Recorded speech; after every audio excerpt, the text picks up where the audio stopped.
Hey, folks, we have a very, very good show today. My good friend Mark Devlin is back, and we're going to talk about his fourth book in his series of musical truth books.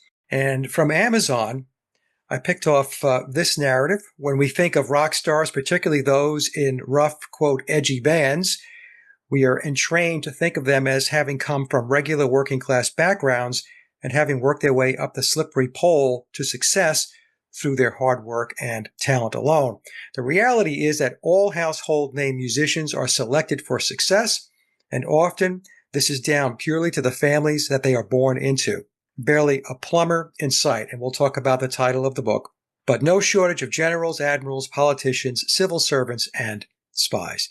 So, Mark, this is your fourth book, and as we were talking before we got started, your plan was 3 books, but now you have the fourth. So what motivated you to take another turn of the crank on writing a book? Hey, Mike. Good to be back. Well, it's quite similar to you wanting to retire your Beatles research after a year. It didn't quite work out that way, did it? No, it did not. Yeah. So sometimes these things feel like they're out of our hands. And when it comes to these musical truth books, I had intended it to be a trilogy. And I wrote the 3rd book during the COVID nonsense in 2021. And I thought, well, that's it then. The story is told. But what happened was, because I had stumbled upon becoming the go-to guy for this sort of information, people were sending me in emails every single day saying, hey, Mark, have you looked at this? I've studied the family tree of this musician and come up with this famous ancestor. Or have you looked at the occult aspects of this band? And I ended up just keeping all the information in a folder. I would just tuck it all away in a folder on my computer, thinking one day I might be able to do something with this. And it got to the point where I had 765 files. And I thought, starting to look like another book. And the rationale behind it was that the information, although it's adding to points that were made in the previous books, so I'm building upon observations like family connections, affiliations with military intelligence operations, dark occult aspects, satanic symbolism, predictive programming, all this sort of stuff. In and of themselves, they're not new subject areas. But the information that I'm dealing with in this book is new. And it reinforces and builds on the points previously made. And I just thought it would be a real shame if all the stories that I've accumulated just fizzle out and go into the ether and they're never read. And like I say, I've become the go-to guy for this sort of thing. And I've become pretty good, I think, at aggregating information. So I take wide, disparate varieties of information from all kinds of different sources and just bring them together, put them in logical formats and tell the story and make it all flow and make it all come together. So that was the idea. I just thought, well, it looks like there's going to have to be a 4th book. I do intend to cap it now on 4 books. I don't intend there to be a 5th, but as you and I have both learned, never say never again, right? I understand the information coming in and that reigniting the motivation to pursue. That's what happened to me, as you know. There were a number of times during my 8 years when I said, I'm not going to do this anymore. I need to go find something else to dig into. But it's the same thing that happened to me. Emails would come in from folks or there were certain sources that would contact me with very good information. And then, the wheels started going again. So I understand that process very, very well. Now, the name of the book is interesting. So why don't you tell us about that? Yeah, so here it is. No One's Dad's a Plumber. And it's got a few people wondering what the hell that means. And they're saying to me things like, oh, that's nonsense. My mate Dave down the road, his dad's a plumber. And he may well be. But we're not talking about Dave's dad down the road. We're talking about famous musicians, and not just musicians, but celebrities and famous people of all kinds, because the dynamic remains true, whether we're looking at Hollywood actors, television presenters, politicians, business leaders, or indeed musicians. And so we're getting into the realms of family bloodlines and ancestry, which is a big part of the picture in this information. And there's some great researchers out there now doing a really good job on this stuff. I know you were on with Dom and Chris of Sheep Farm a few weeks ago, and Dom does phenomenal research into ancestry and such. And he gave me a few pointers for this book, so some of the information in there came from him. There's Matt Sergiu as well of the Occult Beatles website. Yep. He does impeccable research. And what set me off on this trail of things was actually the work of Dave McGowan, going back to his book Weird Scenes Inside the Canyon, which came out in 2014. And Dom says the same thing. And other researchers say that McGowan set them off, on their research. And so what really opened my eyes from that book was the information that he presented to show how all the musicians coming out of the mid to late 1960s counterculture musical community, specifically in Laurel Canyon, the neighborhood of Los Angeles in the Hollywood Hills, had direct connections into the world of the military or expressions of military intelligence, usually through the fathers. And I found that so intriguing. And I don't think Dave McGowan properly appreciated the can of worms that he had opened up with that book. I think Dave saw it as a curiosity and a really interesting thing, but I don't think he framed it within the full context of all of organized society. So myself and many other researchers have kind of taken the baton from Dave, who sadly passed away in 2015, and just run with it. And with me, it's just taken over my whole life. And so now I spend all my time looking into famous musicians and wondering who the fathers were and what families they come out of. So a big part of this book is examining that dynamic. And what you don't find is regular working class jobs, which you might expect to find in the fathers of musicians. I would have done anyway before all this. Particularly, punk bands, new wave bands, heavy metal, they're marketed as coming from working class backgrounds. But so often you find that's not the case. There are no plumbers, no builders, no lorry drivers, no dockers, but plenty of Lord Mayors, judges, politicians, Freemasons, admirals, generals, lieutenant colonels, no shortage of those. And so a big part of this book is digging into who the families were of many of these household name artists. And you come to realize that the reason certain bands are so prominent and have been so influential, whether it's the Beatles or the Rolling Stones or the Who or Pink Floyd or Queen, whoever it may be, is down to who the members really were. The contention that I'm making through these books is that many of these bands were placed there. They didn't get there organically. They didn't work their way up the slippery pole, as the précis said there. They were inserted into culture to do a job. Social engineering and mass mind control. And that's who these bands really were and are. And it's tough information for people to grasp hold of. And there's all kinds of denial. People just don't want to hear it about their favorite band. They will resist and they will fight you and they will argue with you, as you well know. But the evidence is what it is. And a big part of all my books is the citations that I include at the end of each chapter. So lest I be accused of pulling this stuff out of my arse, making it up, I can point people to all the resources where I drew this information from so they can go and check it for themselves if they want. And if they're really going to be open-minded and honest and adult about it, they're going to have to draw the same conclusions that I did, which is the music industry is not as we thought it was and would prefer it to be.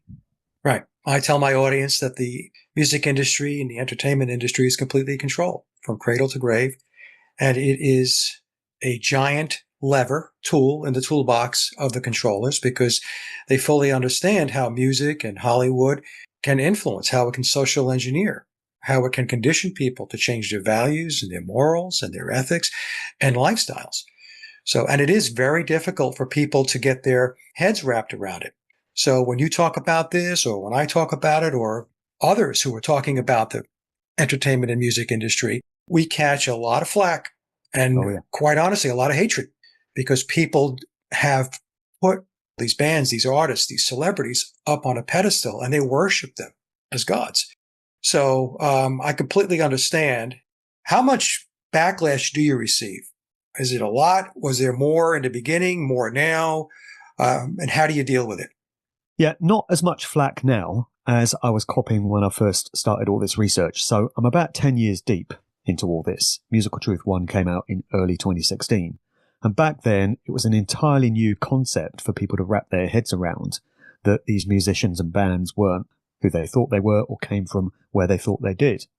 A few years down the line now, I think people have been more accepting of it because they've looked at other areas of conspiracy alternative research, and they've come to realize that the world of politics is, of course, completely corrupt and controlled. Same with the world of big business, banking, finance, mainstream media, all of it. We've been through the COVID situation. And that, to use a term, woke a lot of people up. And so I think people are more open-minded now to these ideas than they first were. Still, you touch a nerve every now and again with people's favourite acts, though. So you might have somebody that will say, oh yeah, I totally agree with you that the music industry is used for mind control and social engineering and stuff, but not Pink Floyd. No. Pink Floyd, they were doing their own thing. They slipped through the net. Roger Waters was making all these personal statements and Dave Gilmour and stuff. And no, they didn't get them. No, Pink Floyd just flew under the radar and stayed outside of all of that. It's just a ridiculous concept that a band as big as them could have stayed out of all this. It is a blanket statement that I make that all A-list artists are controlled and placed where they are. And I don't mean all bands ever when I say that. I mean the real high rollers. Right. The Rolling Stones, the Beatles, The Who, David Bowie, Elton John, these sort of names. Led Zeppelin, Pink Floyd, There's no way you can get that level of success and influence unless you have the blessing of the social engineers that make all this stuff happen. Yeah. So there is still some denial there. I get heckled occasionally at live talks and they'll say, where's your evidence for this? And I say, well, read the book. That's why I put it in there. But not as much as I used to. And it's nothing I can't handle. Get a few emails, a bit of hate here and there. But yeah, I'm confident in the accuracy of the research that I put out. And I provide all the citations. And it is what it is. And people can make of it what they will. Yeah. And it's what's very important, Mark, that you said. We're talking about the A-list artists, bands, performers, celebrities, because they pave the way for others to follow. And the way I've described it is they create a sandbox. So the social engineers, Tavistock and so on, they create a sandbox, and that particular sandbox is a genre of music. Let's just say the British Invasion. I will pick that one. It's an easy one to pick on. And so you have these A-list bands that enter into that sandbox, and then what happens is they create a template that other bands emulate. They copy.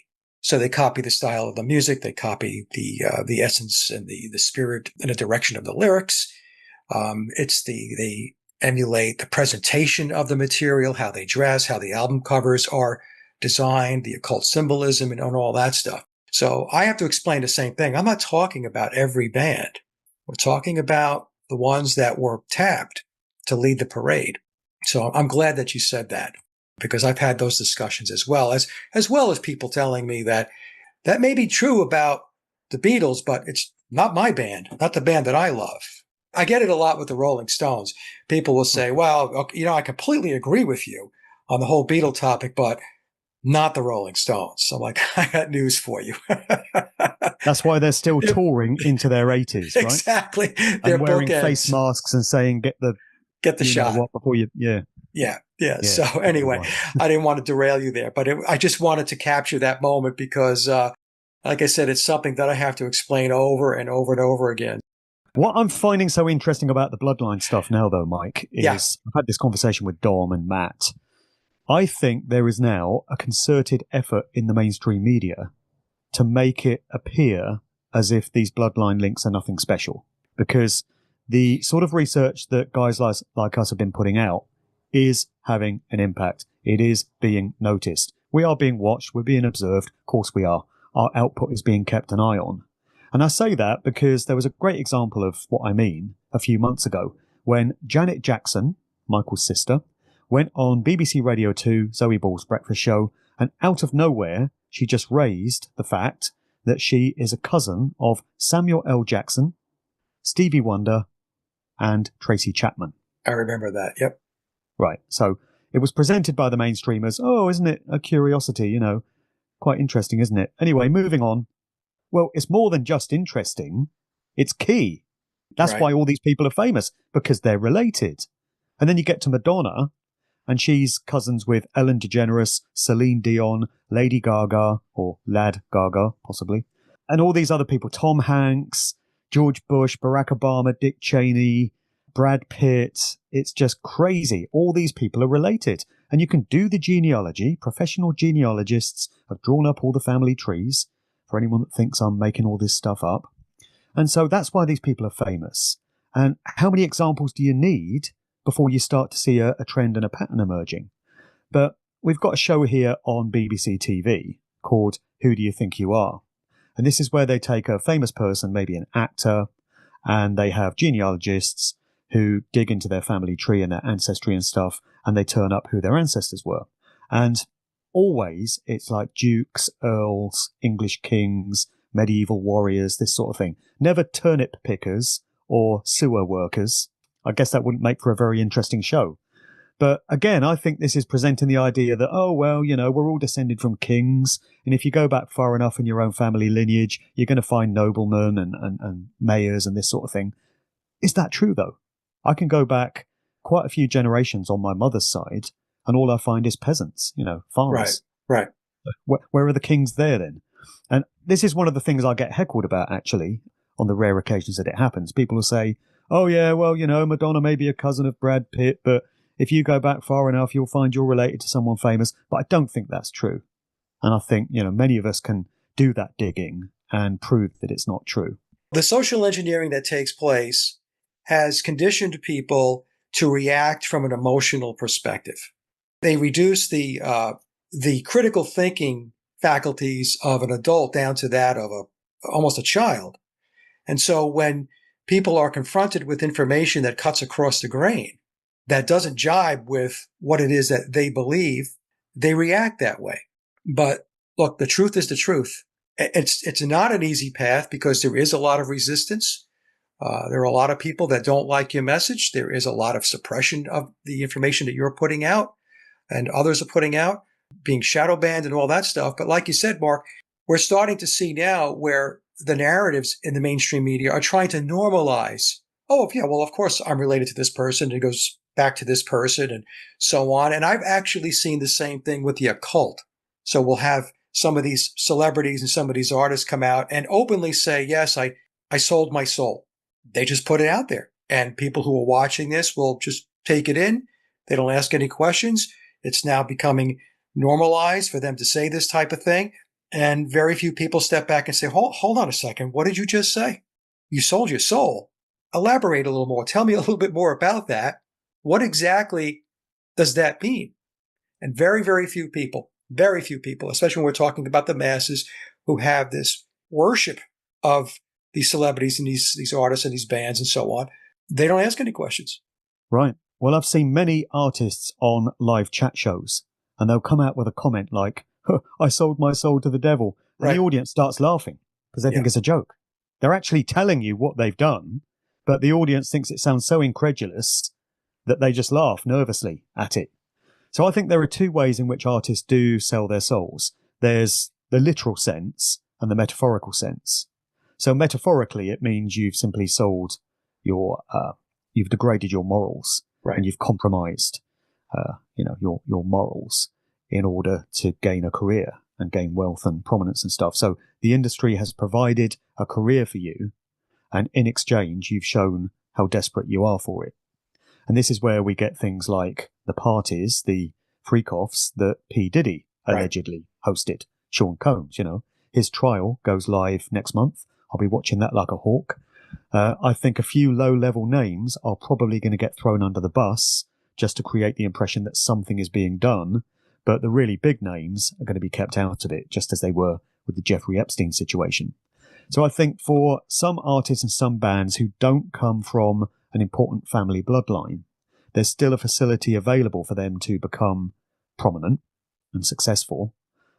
What they're doing in exchange for that is demonstrating just how desperate they are and what they're prepared to do. And that's where these parties come in with all this sordid stuff that goes on, who knows what with who knows who, and it all gets filmed and it's used as blackmail or leverage, and it hangs over these people so that they're required to play ball for their entire career. When an agenda comes along, such as COVID, for example, or the climate change scam, whatever it may be, and all these assets are needed to be deployed to reinforce the official message, then these people are forced to get behind a camera and deliver that message. We saw that during COVID. I mentioned the Rolling Stones earlier, and, they did their message right on cue, like good little lapdogs. There's a clip that I show in my public talks of them announcing their comeback tour in 2021. But, of course, there's a condition. for attending one of their concerts. I think you can probably guess what it is. So they were doing their part. And, by that point, they were pushing 80. They'd been in the game for 60 years, but still they're doing what they're told, because that's the way it goes with assets. So that's one way in, demonstrating just how much you want it. The other way in is when you sell your soul literally, I would suggest. And many people will probably scoff at that. And many researchers into the true nature of the music industry probably leave it at, family connections and stuff and military connections, but they won't place too much stock in ideas of occult ritual and satanic practices. This stuff, unfortunately, is very real. And unfortunately, many of these assets are required to take part in satanic rituals as a condition of their success. Often this does happen with the Bloodline artists. So just because you come from a so-called Illuminati family, it doesn't mean you're going to be kept out of things like trauma-based mind control and satanic ritual abuse. In fact, there's more chance that you will get embroiled in all that stuff if you come from one of those families. I mean, we can throw Britney Spears in as an example, or Mariah Carey. So Mariah Carey's sister, who passed away, I think it was last year, told a story of how when they were children, she and her sister Mariah and their brother were forced to take part in rituals where these people came in robes and performed satanic practices. So that's Mariah Carey's childhood. And Britney Spears tells similar stories of stuff that she went through as a child, just as two examples there. And so this becomes something that artists are required to undergo. And we can know this through the symbolism, because the controllers communicate with each other in the form of symbolic coded cryptic language. So they use motifs and icons, monarch butterflies to denote monarch programming, which is a division of MK Ultra mind control. Things like shattered mirrors, which symbolize the shattered compartments of the mind, and dissociation from reality, which many of these assets, these artists undergo and experience. And when you learn to spot the symbolism, you see it everywhere. You see it in music videos, you see it at these big shows like the Grammys, the US Super Bowl halftime show, the MTV VMAs, and it's everywhere when you know what you're looking for. It's a whole language in itself of symbolism. I learned a lot about that from the website Vigilant Citizen, which is a great resource for getting inside mind. Very good website, Yeah, and that's been going for years and years.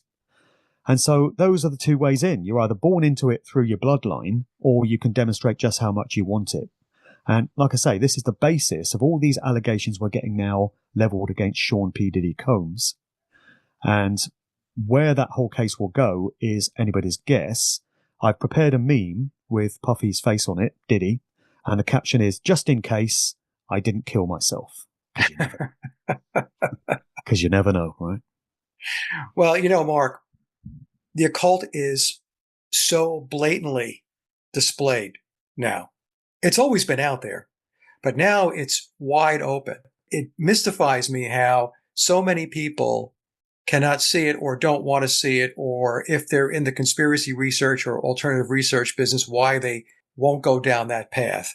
Because as you mentioned, it's patterns. It's pattern recognition. It really comes down to that. I mean, I've been talking about this for a long time. Why do you think, Mark, that researchers that look into this stuff don't go down the occult path? Why is it that they don't take a look at that and talk about it? When for you and for me and for others, it's very clear that it's real, it exists, but they don't want to touch it. Why is that? A lot of them identify as Christians. And I used to identify as a Christian myself. I attended a Christian church for 4 years. And so I know how Christians think and how they're trained to think. And a lot of them won't look at what they consider to be dark material because they're told by their pastor that it's the work of the devil. And this is somewhere you don't want to go. You want to follow Jesus and keep your vibration high and all this, and don't get embroiled in all that dark stuff. So because a lot of these people have this connection to their religious faith, I think that prevents them from going down some of these darker rabbit holes. And this information is dark. I get it. I understand why people would not want to wallow in it. I feel like I need to take a long shower after looking at some of this information sometimes.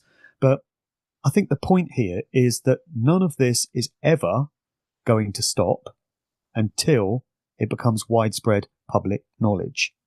And this again goes back to why I'm doing this book, because I know a lot of people are going to say, oh, there's nothing new here. A reviewer on Amazon actually said that. Oh, it's just the same old stuff. Well, yeah, it's the same subject areas, but I wish I didn't have to keep putting out these books, because by now, when I first started doing this almost 10 years ago, I would have hoped that all this nonsense would have stopped. I would have hoped that they wouldn't be doing satanic rituals dressed up as music shows, that they wouldn't be putting this kind of symbolism into music videos. But they are. They're getting more blatant and more flagrant with it. They're literally rubbing our noses in it. And that's only going to continue until enough people say, we're not having it anymore. We see what you're doing. We're calling you out. We're not buying this stuff. We're not supporting the artists. And we want you to answer for what you're doing here, because this is just not acceptable. I don't know if we're ever going to reach that point, and I don't know what it would look like if we ever did. But until we do, I consider it my personal responsibility, my personal duty to put this information out there. I've discovered this stuff. I know it. I want as many people as possible to know it now. And that's why I continue to do this. It's become my life. It was never any part of a plan, but that's the way things work out sometimes. And so, in answer to your question, I think people just don't go there with some of this darker material because they just can't handle it. You know, it's just too much for them. There's that denial there that you spoke of as well, where everyone's got a favourite band about whom they just don't want to hear it. Jan Irvin used to say this on his Unspun podcasts that he did with Joe Atwill. I used to watch a lot of those. And Jan Irvin would always scoff and he'd say, oh, everyone's got someone, you know, they're with you 99% of the way, but you bring up this particular band or this particular consciousness guru and they're not having it. And that's definitely the case. And with me personally, it was DJs who were my icons, my heroes, because I was a DJ myself, and there are certain DJs who influenced me early on in the game. And I aspired to be like them. They were my example. And I've had to grudgingly accept that many of these people weren't who I thought they were. I've actually got a whole section in the back of this book, which I've called The Gatekeepers. And I've highlighted 5 DJs who have been hugely influential in worldwide electronic dance music from its roots in the UK acid house rave scene in the late 1980s. So it's Pete Tong, Judge Jules, Carl Cox, Paul Oakenfold, and Fatboy Slim Norman Cook. And I really didn't want to be putting these characters on blast because I used to like them. But I can see that they're doing the same job as these bands and these singers in pushing the same agendas. And many of these agendas are harmful. You know, eugenics agendas, population reduction, pushing things like climate change lies. These are affecting people's lives in very detrimental ways. And if these people are doing that, they need to be called out. And I don't think anyone else is going to do it. Nobody else is ever going to put out a book calling out these characters. And I'm only doing it again because I feel a duty to do so, because I've got all this information. I'm pretty good at pulling it all together and presenting it in easily digestible ways. So to not put this information out would be a travesty, because it would mean that it just goes nowhere and it gets lost in the dusts of time. Putting it between the covers of a book is a way of preserving the information and putting it there in a one-stop shop for anyone who cares to look at it. Well, you're making a huge difference, Mark, and you can't be stifled by the naysayers or the intellectually lazy. So like you mentioned, the person that left a review, my response back to those types of people is, what are you doing to make a change? Right. Other than sitting behind your keyboard and leaving comments like that. What are you doing? Under your login name, you know, LTB123. Yeah, right. Great. Yeah, we know who you are then. You know, I get the same thing and I just blow past all of it because, you know, there's 2 realities that have unfolded here. We have a reality where there are people that have awakened and see this for what it really is. And I'm talking about everything, the music industry, entertainment, politics, the media, the military, everything. And then you've got that other reality, which unfortunately still has the majority that have bought into this illusion. And so by you writing your books, what you're doing is you're documenting it. It's hard copy. So people have this book now, because the whole digital format, like the Kindle and all that stuff, you know, that's designed so that content can be edited. So if there's anything down the line or even right now that the publisher or whomever doesn't want to have in a particular book, well, it's as easy as highlighting it and hitting the delete button and it's gone. Your work, writing the books, is very, very important. And because it's going to always be there as a documented piece of work that is calling out the truth. And so we can't be hindered by the majority of the people that just, they don't want to move off the dime. They don't really, really want to know the truth. They really don't. And for many people, I call it conspiratainment, Mark. They like the entertainment aspect of it. But when you get down to brass tacks, when you're really trying to push it forward, that's when they bail. That's right. You make a great point there about how important it is to preserve information offline. Because if the internet went down tomorrow, just imagine how much information would be lost forever. Right. So you've got people that make YouTube videos, and of course there's value in that. But if their channel was wiped, that would be the entirety of everything they've ever had to say and offer gone in the swipe of a button. At least with physical hard copy books, they can survive that. And I know books can be burnt. That's where the name Kindle comes from for Amazon's electronic books, you know? Mm-hmm. So that's kind of mockery there. But books can be hidden and secreted away. Right. And so potentially they can survive hundreds of years, and all that information within them survives for hundreds of years. So it's just so important to still be doing stuff offline. And keep all your information offline as well, not on a cloud or anything like that. Just keep it on external storage drives. I never use the cloud, ever. Do I ever use the cloud? So, just very important to be preserving information in this way. Where's it all going to go? Who knows? I don't have the answers. All these people that pop up on YouTube like LTB123, as you say, we never find out their real names. They're not brave enough and bold enough to publish under their own names. And you can search for anything they may have put out if you do get a name, and there's never anything to see. No. They've not written any books. They don't do public talks, conferences. They don't make videos. They've never done a documentary film. There's just nothing to see. They've never organised a meetup group. But they're so quick to criticise other people who have done all that stuff, because it's the easiest thing in the world to take the creative output of another and pick it to pieces. It requires no imagination whatsoever. They've done all the hard work, and along you come, trying to take it all apart. So, as you say, we mustn't allow ourselves to get derailed by the comments of idiots like this, because they're sitting around all day, probably in a darkened basement, and they've got nothing better to do with their lives. It's become entertainment. Yeah, they're waiting for their mother to call them up for dinner. Right, exactly that. Yeah. So, exactly that. Now, Mark, in this book, in your new book, the fourth book, is there anything specifically that you wanted to call out as far as new information, new revelations with regard to particular artists, bands, entertainers? Well, there's one great story that I cover in the book, and this is one that actually came out through People magazine in 2021. And some people may say, oh, this information isn't new. Well, it was new to me when I discovered it researching the book, and I thought it was worth retelling. And it concerns an individual who was a French aristocrat. He was a count. His name was Jean de Bretoy.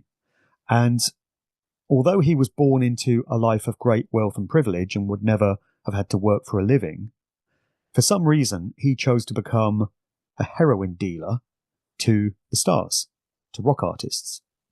Had you heard of this guy? No. Right. I mean, he seems to have been scrubbed from history. There's one photograph of him on the internet at all, it seems. I can't find more than one photograph.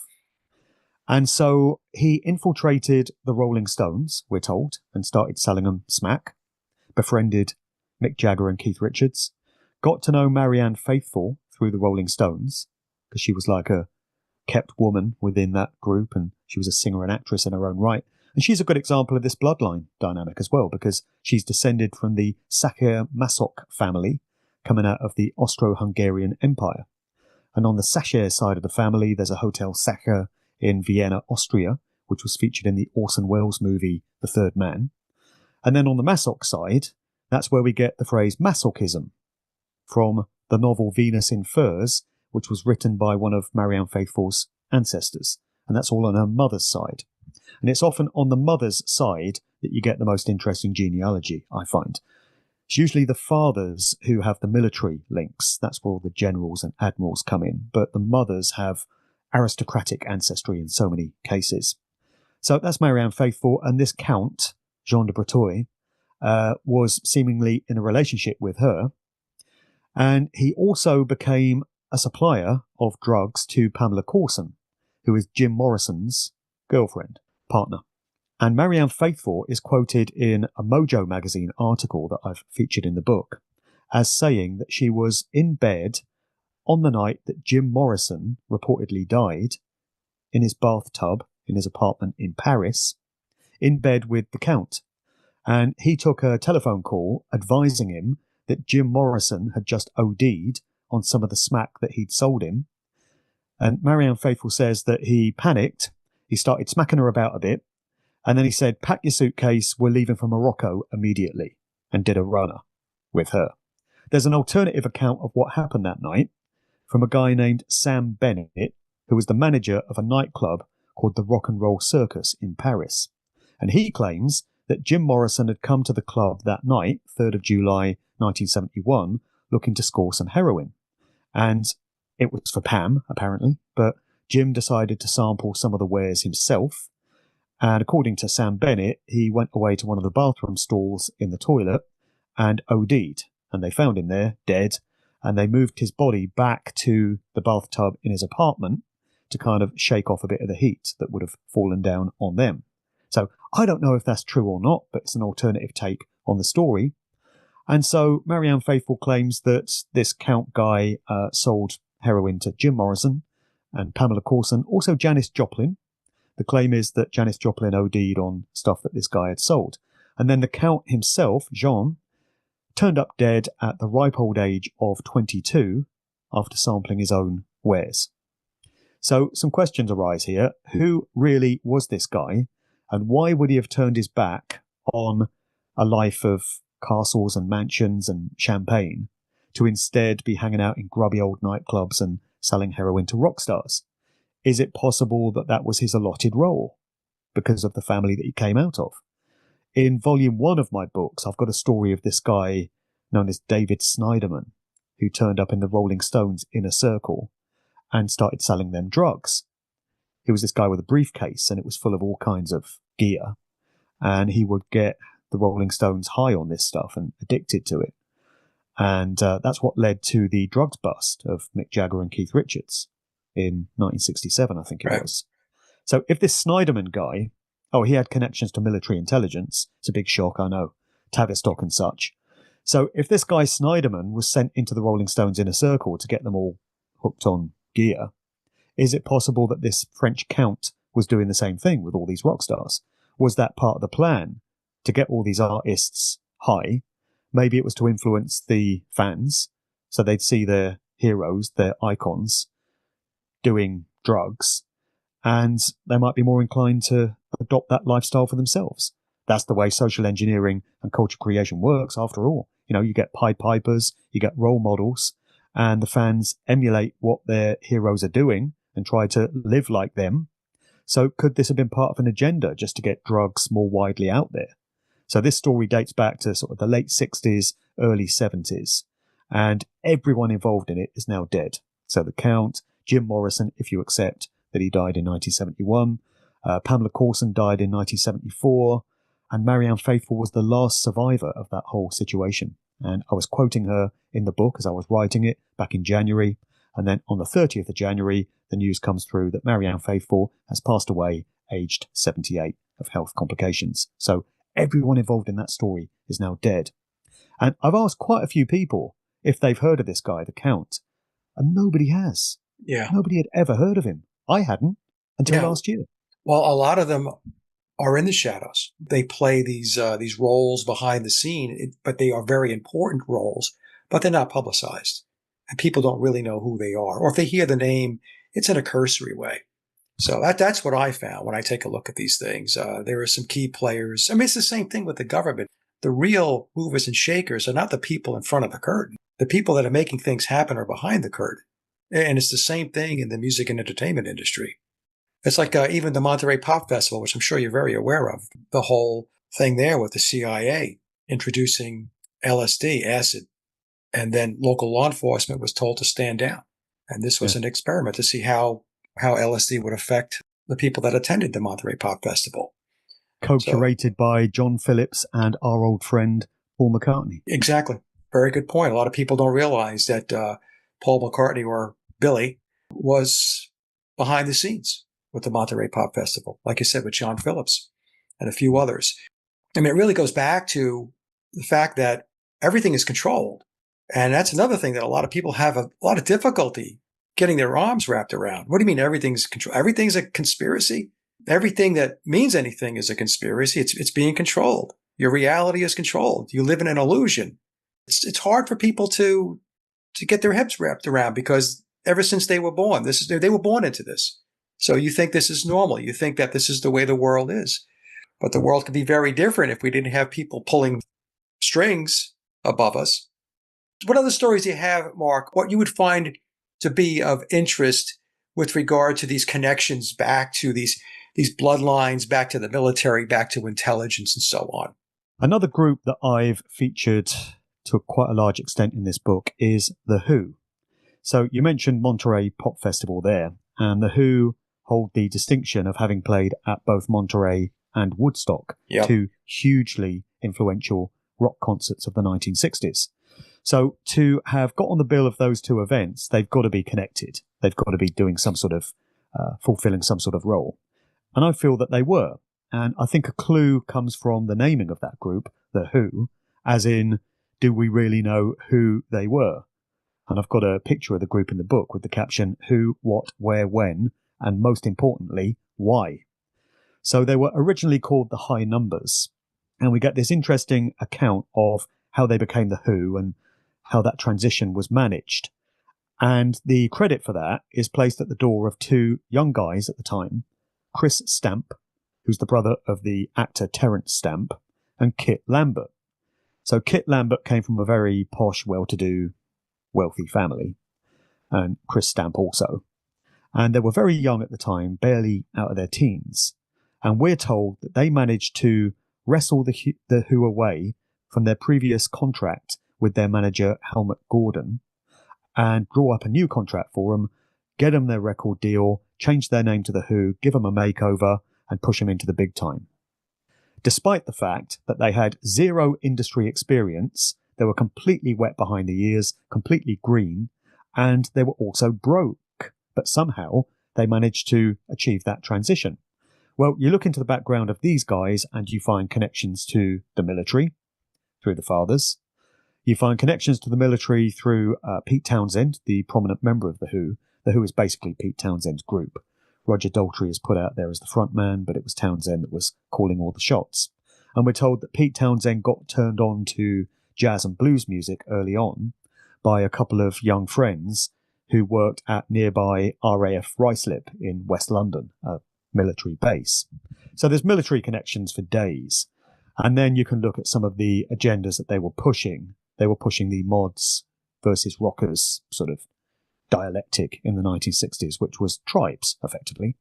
It was asking the young people of the time to choose a side. Are you a mod or are you a rocker? And mods and rockers would meet up at British seaside towns like Brighton on bank holiday weekends, on scooters, because that was part of the culture, scooters and certain fashions. And they would just meet up and have massive fights. And it's pretty obvious that whole thing was controlled, because nothing like that emerges organically. It was just part of social engineering of the 60s. And The Who were the poster children for that whole thing.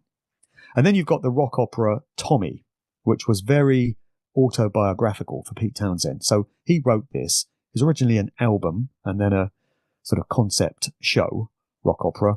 And then it got made into a movie in 1975, directed by Ken Russell. And it's basically telling the story of this character Tommy, who appears in the song Pinball Wizard. And he's described as this deaf, dumb and blind kid. Sure plays a mean pinball. So the reason he's deaf, dumb and blind is because it's a psychosomatic reaction to trauma. that he's undergone in his childhood. And when you get into the story of Tommy, you discover what he experienced and what caused him to dissociate from reality and lose the use of his senses. So in the movie, Tommy is portrayed by Roger Daltrey. And he does an amazing job because he's got this look, this vacant expression, which is referred to as a 1,000-yard stare. And it's one which is attributed to many military veterans that have seen trauma in action, PTSD. So he's just got this look and he's dissociating from reality.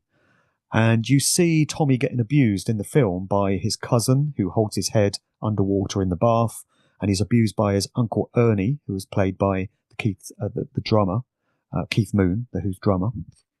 And what you're actually looking at is an account of Pete Townshend's own childhood. And he admits this. He says that, he comes from a place of great pain and suffering and trauma in his childhood. So his maternal grandmother used to abuse him, used to hold his head underwater, which is where that scene comes from in the movie. And Townshend also says that he was sexually abused by 2 leaders on a Sea Scouts trip when he was a young lad.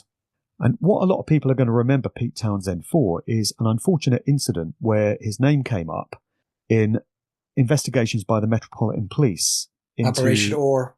Operation Ore, exactly. Yeah. Investigations into child pornography. And it was revealed that Townshend had used his credit card to purchase access to sites which contained indecent images of children. And the way he defended this was to say that because he'd been sexually abused himself as a child, he wanted to better understand how the minds of these people worked. And so he was doing research to try and just get a bit of closure for himself. And incredibly, he got off. He wasn't charged. And although people will say, oh, he's a dodgy, he's a wrong, and that's why he was doing that, I'm actually buying the story because I've seen enough accounts of childhood abuse and SRA and all this to know that it really screws somebody up for life. And it's entirely understandable for me that Townshend would have been looking for answers and to try and understand these things a bit better. And so it was obviously very cathartic for him to put all this stuff into Tommy and just get it out there. And he says that he had an Indian guru that was like a spiritual advisor who suggested that he does this, just channel it into his work. And it can be very cathartic to do that, whether it's through music or writing or poetry, whatever it may be. Out of great trauma comes great art. You find that much of the best music ever written and produced came in difficult personal circumstances for the music makers. If everything's hunky-dory in your life and it's cozy and comfortable and ticking along very nicely, there's nothing there to kind of kick you up the arse and inspire you to create great art like there is if you've got problems in your life and you're undergoing hardships. That's where so much of this great stuff comes from. And I think we see that through much of the output of The Who. So they're a very interesting group to study. I'd done deep dives on the Beatles and the Rolling Stones before, but never really The Who. So there's quite a lot on The Who in this book. Yeah, very interesting. Yeah, I knew about Operation Ore. I remember when that came out, I think it was the 1990s. I think it may have been early 2000s, very early 2000s. Okay. I remember thinking at the time, I didn't know anything about what I know today. I found it quite shocking because, I wasn't a big Who fan, but I did enjoy a lot of their music, and I liked a lot of Pete's solo albums. But like you said, Mark, considering his childhood and things that he has owned up to and he has expressed about what went on as a kid, it is conceivable that he was doing exactly what he said. He was doing research into that world. The weird thing is, though, is that in order for him to get caught up in Operation Ore, if I understand the premise correctly, his credit card was on file. Right. I found it interesting that he actually went in with his own credit card, and, that's how they tied him back to it. Not everything is as it seems. Right. So, like I say, a lot of people will say, oh, Pete Townshend's a wrong, and, well, maybe there's some credence to his story. And then people will look at Michael Jackson and those 2 cases that were brought against him, and they'll say, oh, Michael Jackson's a pedo or whatever. Do we know all the detail? Were we there? Did we see all this stuff? Do we really know what happened? Is it not plausible or conceivable that Michael Jackson was speaking out about certain practices in the music industry? He was going up against the giant monolith that is the Sony Corporation and saying some very unflattering things about them. What is a control system going to do to a favoured asset like Michael Jackson if, for argument's sake, he breaks his mind control programming and some of his innate humanity starts to bleed through and he's possibly regaining old memories and he's trying to piece it all together, and so he starts getting outspoken and feels that he needs to get certain things off his chest? He's obviously going to become a thorn in the side of the establishment if he does that. So what are their options? They could kill him, which happens in some circumstances, for sure, or they could send him a warning of how powerful they are, a little reminder of what they can do to him. So is it not plausible then that those two cases that were brought against him, these accusations, were designed to tarnish his image in the mind of the public and send him a little warning of how he needs to step back in line and get back on script, or things could get really ugly?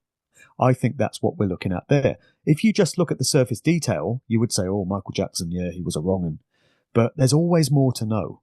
And it only becomes clear when you do the digging and take the time and the effort to strip away the surface layers and see what lies beneath. And often it's very murky, as you say, but you either want it or you don't. May I ask you, because I'm guessing you were a Who fan there, what was it like for you to have to face up to the fact that many of these bands, which were very influential to you, weren't quite who you thought they were? Was there resistance on your part early on and denial, and did you have to overcome that? Yeah, it was difficult. Of course, I was a huge Beatle fan. I was a Beatle freak. And in fact, when my brother used to come to my house, I had so much Beatle memorabilia that he said to me, your house is like a Beatle shrine. Parts of my house, not the entire house. So I was up to my eyeballs, Mark, in the illusion. And it wasn't just, the Beatles. It rolled into the, the Rolling Stones, into the Who, into the whole British invasion genre, classic rock. It got into Led Zeppelin as well. I was a big Zepp head.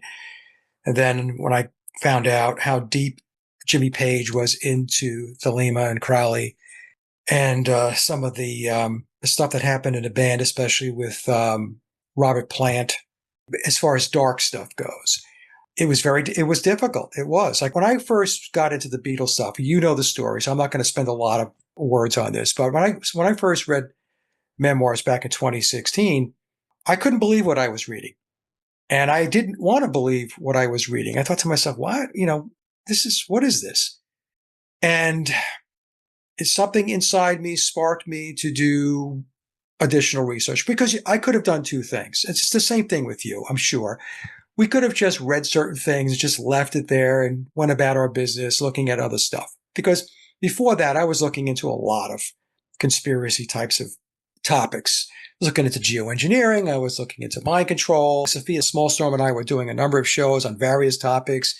I could have just continued to go on that route, but something said, take some time here and take a look at this. So when I started digging, it's like you were saying, once you start to dig in, you start to find and discover and come across information, and that leads you down a different path.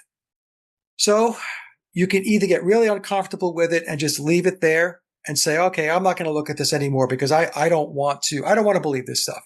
But there's something inside some of us that have something wired inside of us that tells us, don't stop, keep going. Do you ever wonder why it's like that for guys like us? Most people would look at all that information, go into denial and push it away. Right. But guys like us are like, no, I need to keep on this and keep looking at this. What drives people like us, do you think? Why are we so different? It's a good question. It's a question that my wife and I talk about all the time. My wife is very much awake, and we've had this discussion a number of times. Personally, I think that there are souls, you, me, others, who are old souls that have been around a block many, many times. And so when we came into this life, we had certain experiences leading up to the point where the switch was thrown. It was like, okay, it's time now. It's time to start doing the work that you actually came here to do. I believe that's a big part of it. Now, for some people, this may not resonate with them because they don't have the same beliefs that I do from a spiritual perspective. That's what I think it is. Why is it that some of us dig into things that are uncomfortable and then continue to plow through and go down that road with a lot of the abuse that we take for putting the information out? It's almost like we put on a flak jacket, a suit of armor, and we're going to walk down the road and we're going to put the truth out there, the truth to the best of our ability, because there's always something down the road that is going to add to our research additionally because there's newfound information. And we're walking down the road getting pelted with rocks and stones and sticks and all that stuff, but we continue to go. Why do we do that? Isn't it a lot easier just to go with the flow? Do what most everybody else is doing, especially in Western society, sit in front of your television set, eat chips, drink beer, watch porn, pop pills. I mean, abuse researchers online using a login. I don't, like to be so direct about it, but when you take a look at society as a whole and you see that has completely succumbed to pop culture, which is a fake culture. It's not your ancestral culture. It's not your traditional culture. If you are Italian, you have a traditional culture. If you're Irish, if you're German, if you're Mexican, if you're, whatever, that all has been, for the most part, erased. And people have been given a fake culture that keeps them in line, that keeps them in a programmed, conditioned state. And that's pop culture. To answer your question, Mark, I think it's because there are those of us that are here that have taken on the responsibility when we came into this life to do the work that we're doing. That's the best answer I can give, because I don't know why I was so motivated to do the work that I did on the Beatles research for so long. I mean, 8 years is a long time to do that stuff. And why did I continue to do it? Why wasn't it at some point, did I not say, I don't want to do this anymore. I'm going to go move on to something else. Well, you did. You said it many times. No, I did. But what I'm saying is, even though I said it because I had those thoughts, there was something inside of me, wiring inside of me that said, no, you're not done yet. There's more to this and you have to keep going. That's the point. Because we do have that piece of us. I'm sure you've had it too, where you think to yourself, well, this stuff here is, I don't know. I mean, what is this getting me at the end of the day? I'm getting a lot of headaches, I have strife. It is a stress on the family situation because, you're so focused on what you're working on, and you almost become to the point where you're preoccupied with it. I can vouch for that because your head is always down. You're always looking at it. You're always looking for patterns. You're always trying to connect the dots, and you're always trying to surface the truth. What is the truth? What is really going on here? It's not what we're told on the television set. It's not what you're told on the radio or in magazines or in newspapers. None of that stuff is true. That's why when you go back to Michael Jackson, I agree with you, because the picture that was drawn about Michael Jackson, I don't know. Okay, so I'm not going to say I believe this, I believe that. I'm just going to say that the image that we got, the perception that we got from Michael Jackson came from the mainstream media. I don't subscribe, or I'm not going to embrace anything that comes out of the mainstream media unless I personally take a look at what's really going on. Getting in under the hood of the car and taking a look at what really went on and what's really taking place. But most people won't ever do that. They will just take whatever comes out of the television set, that becomes gospel, and that's what they run with. So that's what I think, Mark. I think we're just cut from a different cloth. Yeah, I mean, I find it quite bemusing when I'll be at a conference or something and somebody will come up to me and say, oh, the work you're doing is amazing, it's incredible, because I don't really see anything that special about it. It's very kind of people to say that. Yes. But I always think, well, I'm just a regular guy, nothing special about me. And why isn't everyone doing this? I just keep thinking everybody should be doing this. It shouldn't be anything special, searching for truth and stripping away lies. Everyone should be doing this, but they're not.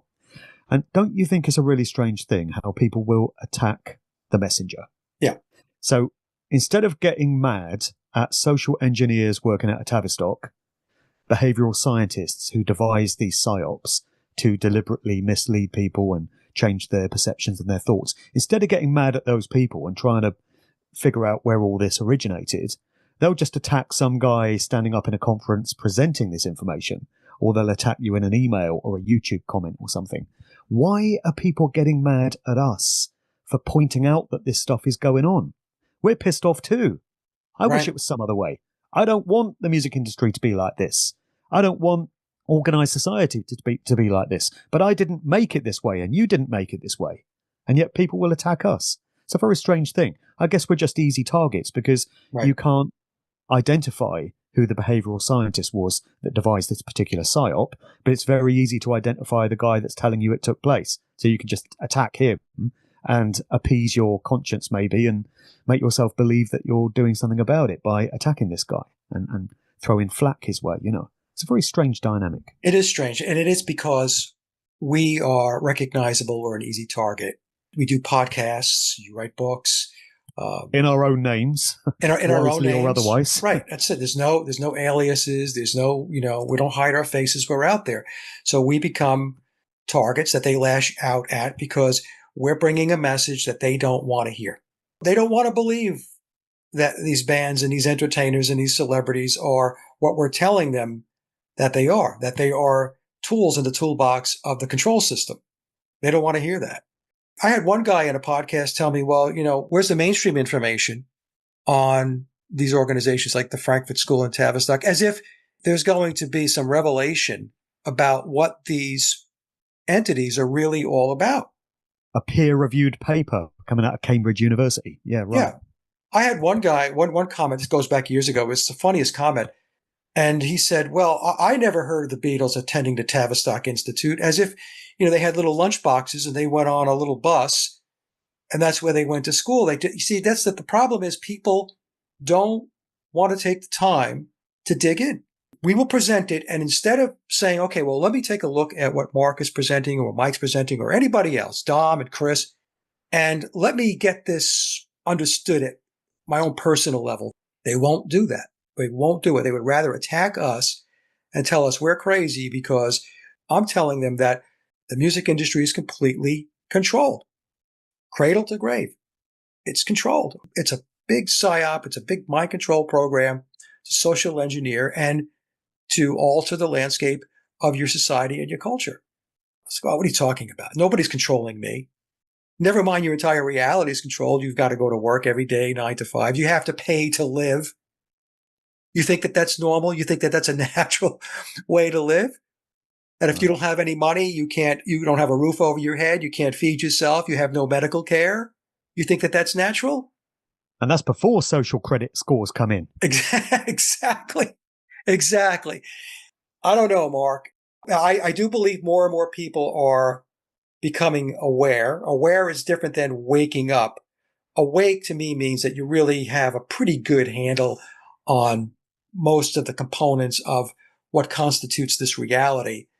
Aware is you're kind of like, it's like when you first wake up in the morning and you're just blinking your eyes and you're realizing that, hey, something's off here. A lot of people should have figured out the control system going back to March of 2020 because the script was universal. It was worldwide. You in the UK had the same script that we had in the United States. We had the same script that they had over in Germany, in France, in Italy, everywhere. Australia, New Zealand. I mean, just pick a continent, pick a country. I ask people all the time, how do you think that happened? There has to be an overarching control system at the top that is driving the car. Why do you think you have the United Nations? Why do you think they have the World Trade Organization? Why do you think they have the World Health Organization? Why do you think you have the IMF? What do you think that these entities do? What do you think Tavistock does? What do you think that the Club of Rome does? What do you think that the Bilderberg Group does, the Trilaterals, the Council on Foreign Relations? And you try to educate people on this. I've even recommended books. They go to books. Wikipedia and look them up. Yeah, exactly. Wikipedia. There's nothing on Wikipedia. They don't exist. Now people are resorting to Grok and ChatGPT, these AIs. And what they don't understand is that this is the next iteration of Wikipedia. So Wikipedia was designed to be a one-stop shop to promote official narratives because they didn't want people going off, reading different books and reading different reference material to go understand something. It's like, okay, well, we're going to make this really simple, convenient, thus lazy. I was having, intentionally, I went in and I was working with Grok on Twitter, which is X's AI, and I was asking questions about the music industry and the Beatles specifically. And all I was getting back, Mark, was official narrative results. And not only that, but the defense of the official narratives. So it wasn't just laying out what the official narrative says, but when you challenge these AIs, it continues to go back and to promote the official narrative. So it hunts and pecks in its knowledge base to look for data and information that will continue to support the official narrative. They dismiss the alternative theories as well. So, for instance, if you're researching the Beatles and you want to find out what it's got to say about Paul is dead, the idea that McCartney died and was replaced, it would just rubbish that and scoff at it. And if it references it at all, it will just say, oh, it's a ridiculous conspiracy theory. It was debunked years ago. I went to a 50th anniversary event in 2019 for the release of Abbey Road. And it was Mark Lewison, who is the Beatles' official biographer. And he was doing a tour and presenting the story of Abbey Road, how it came about, events surrounding it. Now, as you well know, this was 1969, sort of September, October 1969. And October of that year is when the McCartney death rumours went mainstream on the college circuit in America. All these students were phoning up college radio stations and presenting clues that they thought they'd perceived in Beatles album covers and stuff. So that, whichever way you cut it, that's an important piece of Beatles history, even if you don't accept that the rumours were real. So Lewison is presenting all this information about, in 1969 this happened and the Beatles went here and this and that. But there was no reference to that at all. And so I caught him in the break and I said, hey, Mark, you didn't mention the McCartney death rumours starting in October 69. And he just scoffed and said, you don't believe that old nonsense, do you? Yeah. Whether you believe it or not, if you're presenting a complete account of what was going on in the world at that time, is it not at least worth a mention, a brief cursory mention? Of course, to talk about the rumors that were out there. In fact, the Beatles themselves acknowledged the rumors. So it is a part of the history. Whether you believe it or not, it is there. It is part of the Beatles' lore. So anything else, Mark, with the book that you want people to know about? Anything that, even another story or... There is some very interesting stuff in the Gatekeepers section. I've chosen to home in on these DJs, these electronic dance music DJs, and I'm aware that there are going to be readers who aren't into that style of music, probably never went clubbing, never went raving, they're just not interested in it. And I would urge anyone whose instinct is to give those chapters a swerve to actually read them, because they're not about the electronic dance music. They are great illustrations of how gatekeepers are identified and selected and the job that they do. So they're the ones that are charged with steering a culture, a scene, a movement off in certain desired directions. We've seen it 100 times. It was happening in the 60s with all the counterculture hippie stuff. And my contention is that the acid house rave scene in the UK in the late 80s, which I was caught up in, was a reboot of what they'd done in the 60s in California. And so all the elements were the same.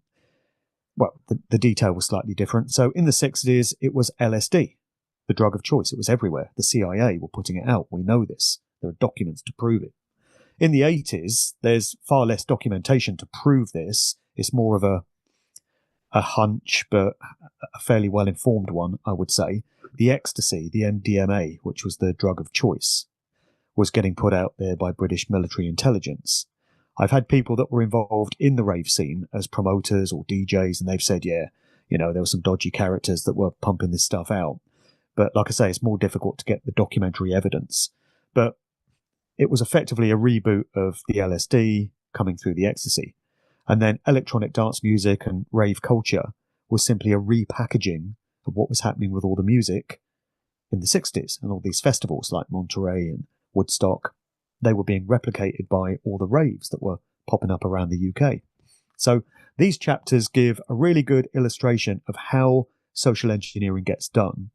And I would just like people to get past the fact that I'm talking about dance music DJs. Don't focus on the music, just focus on the concepts that are, being revealed here. So I just wanted to make that point because the gatekeeper section is quite a large part of the book and I don't want people to stop reading there. And also, as I said at the start of the conversation, the subject areas are nothing new.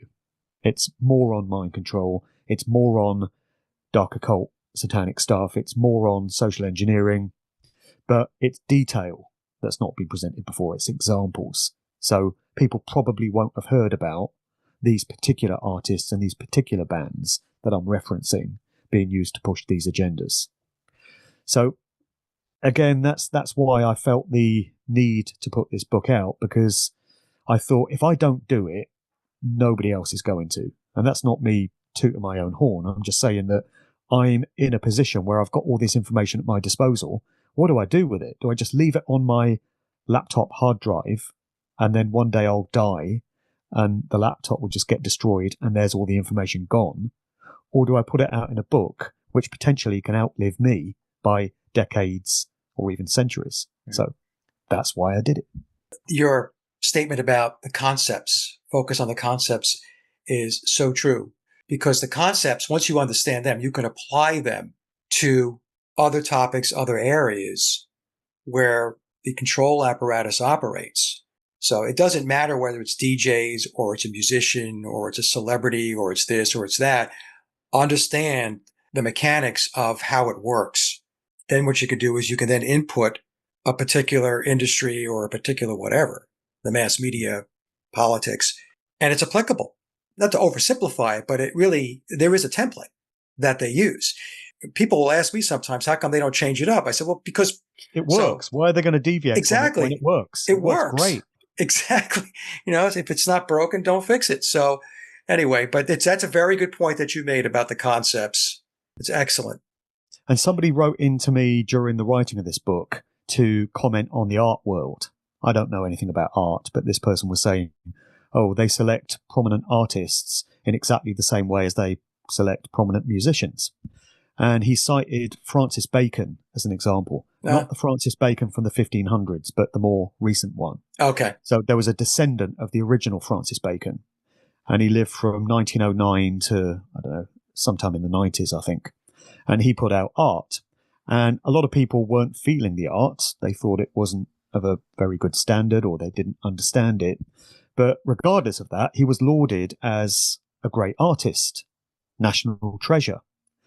And this person was saying that the art world operates in exactly the same way as the world you know. They decide who they want to elevate to these top positions at the expense of everybody else. Right. The chosen ones are the ones that get promoted. So if it's the same in the art world as in the music world, isn't it going to be the same in the world of big business?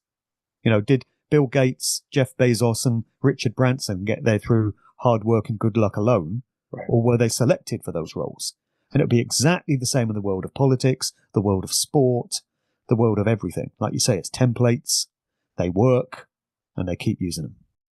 I mean, they have to use their resources, because if they don't have their resources in play to push these agendas or to steer these various industries, we could say the same thing about the publishing business, then their whole deal just falls apart. So they have to control it. It's very simple. Folks, it's not really hard to understand. If you want to control something, you have to ensure that you have the right people in place. And these are people that you not only do you trust, but these are people that are going to follow orders and they're going to abide by the rules of the game so that the agenda can move forward.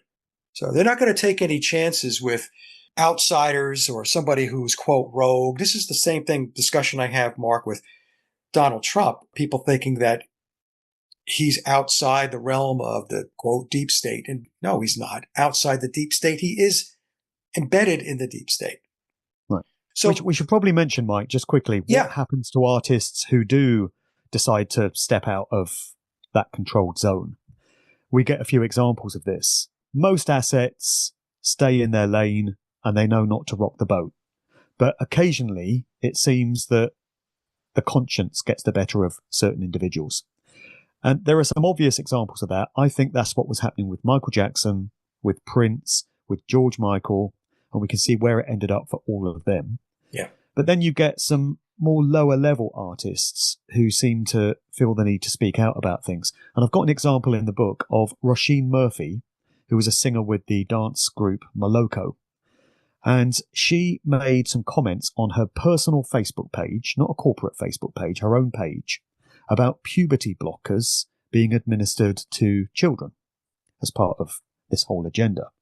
And so she posted, this is wrong, it's outrageous, we need to protect children, this shouldn't be happening. She was due to have a bunch of her shows output featured on BBC Radio 6 Music for a whole evening. After she'd posted these comments on her Facebook, all that programming was pulled. She was cancelled by the BBC for expressing a personal opinion. And then the next thing you know, she's apologising for it. She's saying, oh, sorry, I shouldn't have spoken out like that. It's fairly clear what goes on there. You know, when artists feel the need to stray from the official narrative, they're told to very quickly get back into line, otherwise it won't end well. Another example of that was Matt Bellamy, who was the singer with Muse, the group Muse. They put out an album many years ago which was loaded with conspiracy-type material. Songs like MK Ultra, talking about it, and Uprising. And Matt Bellamy would appear to have fallen down the conspiracy rabbit hole, and he was very clued up on all these subjects. He made some public comments to the effect that he felt 9/11 was an inside job, was controlled by or conducted by aspects of the American government. Of course it was. And then the next thing you know, he's come out and corrected himself by saying he's looked at the facts now and he can see that, of course, 9/11 was carried out by 19 Arab hijackers armed with box cutters, and how ridiculous to think otherwise.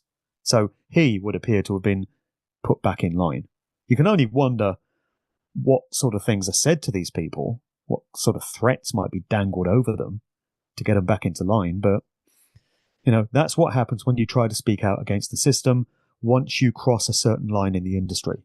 And I'm ending all the public talks that I'm doing to promote the new content in the book by saying that tells you that it can never be worth crossing that line. It can never be worth signing that contract. By all means, pursue a musical career if you feel to do so. Just be very wary of when that offer comes. Right. And don't sign that contract. Don't sign your life and your soul and your mind away. Stay below that line. You might not get all the wealth and the drugs and the women or whatever your preference is, but you might get to keep your soul. Yeah, that's right. Preserve your integrity and your soul. Going along with what you were just saying, Mark, there's a comedian, a lady, Leonarda Joni, Jonie. She was on Jimmy Dore's show. Jimmy does a YouTube channel. It's a pretty big YouTube channel. Jimmy's he's a comedian himself, but he's pretty much on top of what the world is really all about. When he had her on, she was discussing how venues where she was booked throughout the country, because they didn't like her comedy, because her comedy was the anti-woke stuff, she said that phone calls were made directly to these venues, and the venues were told, get her off the docket, take her off. She's not going to perform there. So this is the extent to where they go to preserve and to protect the agenda. That's why it's tough to get the truth out. If you're a comedian and you're using comedy to tell the truth, which is a great way to get the word out, if it's music or whatever, they're going to go after you, especially if you have an audience. If you have a large audience and they think that you can influence, then they're going to shut things down. So Mark, with that, where can people connect with you? So my main website is djmarkdevlin.com. And like your sageofquay.com website, it's a hub for everything. So if you go there, you get links to all the videos, all the podcasts, information on the books, information about my upcoming events. If people want to get hold of the books, they are all on Amazon. They're in paperback, hardback, ebook, and audiobook formats. So on Audible, you can get the audiobooks to all of them. I can also post out personal signed copies of the books for anyone that wants to avoid Amazon. But to be honest, that's an option that only really works in Europe, UK and Europe. So I've had some really bad experiences trying to mail books out to folks in America, Canada, Australia, New Zealand.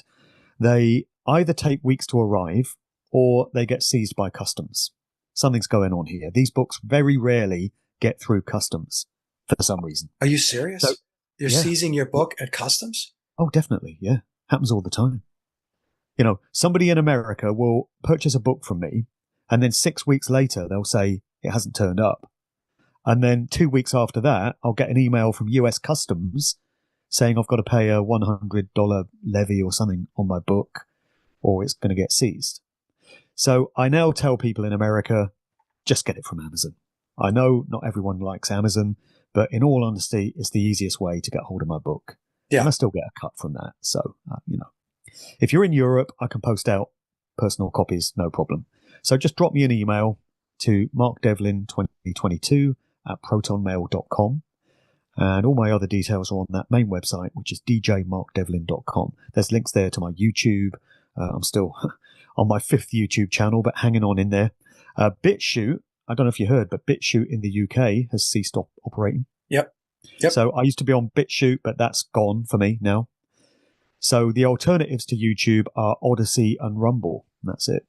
So I'm on all of those. Yeah, BitChute has not only shut down over in Europe, I think also down in South America too, with certain countries in South America.